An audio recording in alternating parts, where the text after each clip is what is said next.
First time ఆ feeling అనమాట, వేరే సెపరేట్గా ఉందన్నమాట. సో ఎంత it's like very good casting కూడా. ఎంత ఆర్టిస్ట్ అందరూ. రఘుగా ఆయన పేరు, ఫాదర్ పేరు రఘు. Next Bhanu and Nikki Babu. అరే ఎరదీశారు నువ్వు, భాను నిక్కీ బాబు సూపర్ చేశారు మీరు అందరూ, చాలా బాగా చేశారు. అండ్ స్పెషల్గా చెప్పాల్సింది, అండ్ శశి గారి సినిమా చూసిన తర్వాత నవీన్ గారు యుఎస్లో చూసి ఏమండి ఈ సినిమా చేద్దామన్నారు.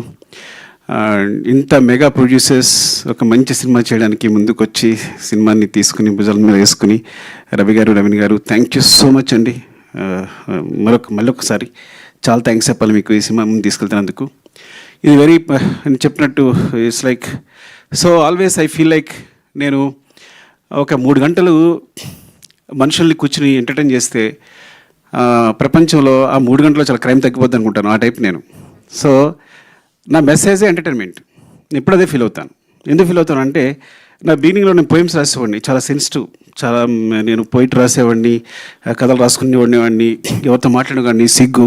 ఇండస్ట్రీకి వచ్చాను. ఇండస్ట్రీకి వస్తే చాలా కష్టాలు పడుతున్నా, సరిగ్గా మాట్లాడలేకపోతున్నా, ఊపిరాడట్లేదు, ఎవరైనా వస్తే టప్పని లేచిపోతున్నా. ఒక ఆయన వచ్చాడు, ఏమంటే మీరు ప్రతి ఎక్కువ రెస్పెక్ట్ ఇచ్చేస్తున్నారు, ఇలా వేసి మీరు ఇండస్ట్రీలో ఉండరు అన్నాడు.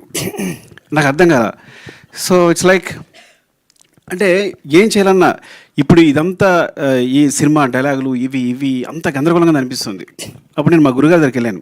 సార్ నాకు పడట్లేదు సార్ సినిమా అనేది, నేను ఇమ్మలేకపోతున్నాను, ఏదో అంత కమర్షియల్గా ఉంది, అంత డబ్బు ఇదంతా, సో దానికోసం సినిమా చేయాలా, మనం దేని సమాజాన్ని బాగు చేసేలేమా, ఏదో అంత పెద్ద మాటలు మాట్లాడాను. ఆయన ఒకటే మాట అన్నాడు, ఒక పేపర్ ఇచ్చాడు, పెన్ ఇచ్చాడు, పేపర్ తీసుకో, పెన్ రాసుకో, ఒక కవిత రాసుకో. నేను ఎవడైనా అడుగుతాడా?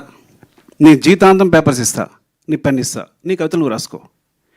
సినిమా అంటే వాళ్ళు పెట్టడానికి ₹1 అవుతున్నాయి అనుకో, అది బిజినెస్ అయిపోయింది ఆల్రెడీ.